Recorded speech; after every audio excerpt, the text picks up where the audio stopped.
O Booster Call se inicia e vemos o Luffy e seu bando em uma situação crítica, e de quem será o navio misterioso indo para Egghead. Mas fala galera, aqui para falar do capítulo 1105 de One Piece, um capítulo curto, e coloca curto nisso.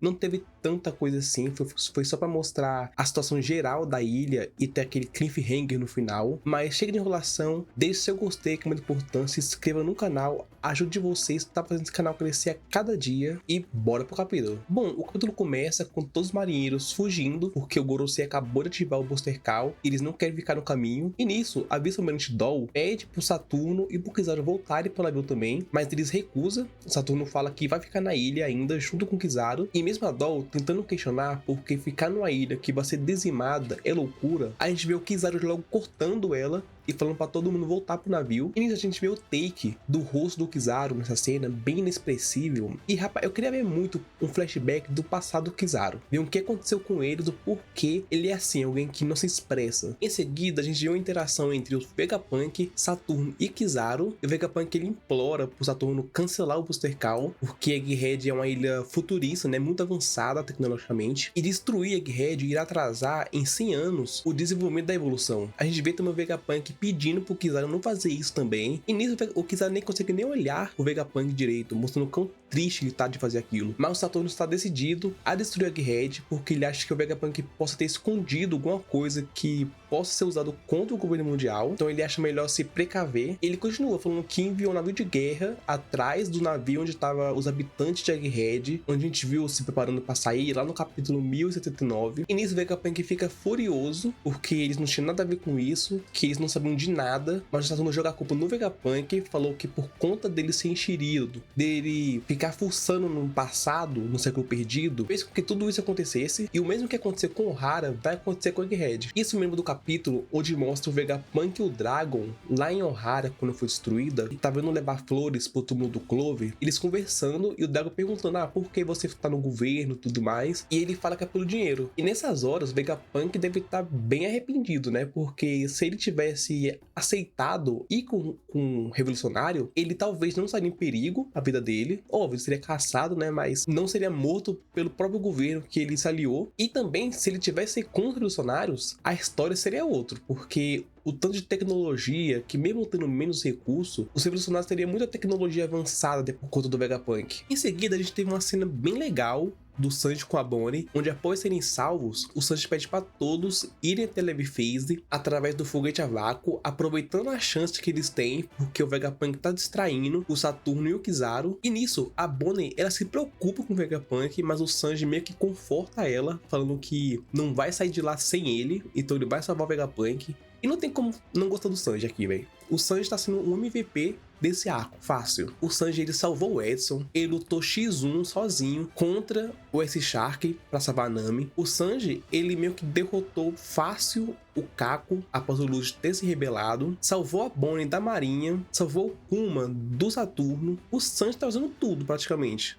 O cara merece o respeito. E pra quem reclamava do Sanji por conta da Bonnie ter 12 anos, ficava jogando acusações pro Sanji, aqui ele tá sendo como um irmão pra ela. Então, rapaz, fala do homem agora, fala do homem. Após isso, o Sanji liga pra Nami, e aqui a gente vê uma situação geral da ilha, o que cada um tá fazendo. E vimos a Nami junto com o Sop, o Chopper, a Robin e o Edson nos fundos da ilha, esperando o Sunny. E rapaz, a Robin nessa situação tá dormindo. Em pleno Booster Call, ela simplesmente tá dormindo. Então, tipo, pra ela já virou cotidiano o Booster Call, né? Porque já é o terceiro que ela presencia. E Nami também fala que o Jinbei foi até o Zoro pra ajudar ele contra o Lute. E rapaz, o Zoro nesse arco tá só ajuda, hein? Porque ele teve a ajuda da Stussy para lidar com o Kako. Depois teve a ajuda do Kako a lidar com o S-Hawk. Após isso, e agora vai ter a ajuda do Jinbei para lidar com o Lute. Rapaz, e olha que o Zoro tá contra o Lute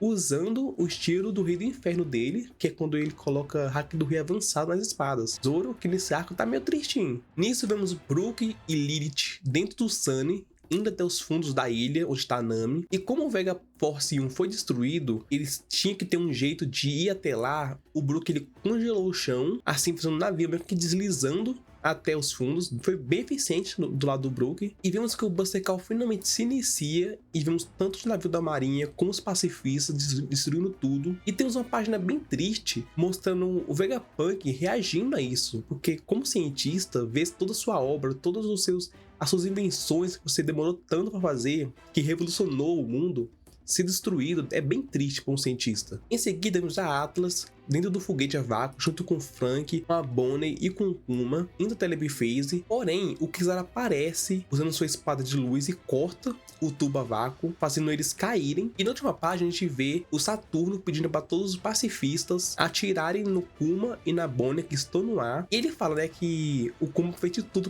para proteger a Bonnie e vai fazer os clones do Kuma matarem a Bonnie. Então fala que é uma ideia idiota, que foi o título do capítulo, que é o cúmulo da estupidez. E um detalhe interessante é que o Kuma, quando é pra fazer qualquer coisa, ele fica imóvel por conta que ele foi desligado quando o Saturno apertou o botão de autodestruição. Só que quando envolve a Bonnie, alguma coisa envolve a Bonnie, está em perigo, o Kuma, ele sempre se mexe para salvar ela. Agora, igual essa hora que quando ela estava no ar e os pacifistas vão atirar nela, o Kuma já pega ela e abraça e vai servir como escudo. Isso deve ter a ver com o que o Vegapunk falou dos bucaneiros no capítulo passado. E nisso, finalmente vemos o Luffy e o que ele estava fazendo, já que ele sumiu no capítulo passado, e vemos que ele estava na máquina de comida da Atlas, comendo. Só que infelizmente ele está cercado pela marinha agora, e o pior, não consegue se mexer. E no último quadro vemos que o navio que foi enviado para destruir o navio dos habitantes de Egghead foi destruído por um navio misterioso, e vimos que um dos tripulantes da marinha que estava no navio falou para ligarem pro Kizaru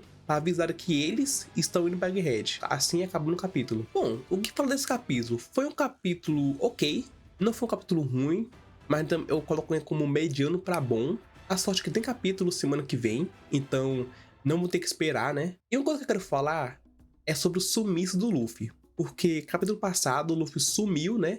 E muita gente teorizando, inclusive eu no caso falei que o Luffy iria voltar montado no robô gigante, controlando ele para usar contra a marinha. Muita gente teorizou, falando que o Luffy vai destruir o navio, o Luffy foi fazer outra coisa, tipo, só pensando no alto, fechando no alto. E o Oda simplesmente não coloca com o Luffy deitado ainda, comendo. Tipo, rapaz, o Luffy até agora, se você o quê? 3 capítulos, 2 capítulos, que o Luffy tá incapacitado. Podemos já, então, declarar que a vitória foi pro Kizaru, porque o Kizaru já levantou a uma cota de tempo.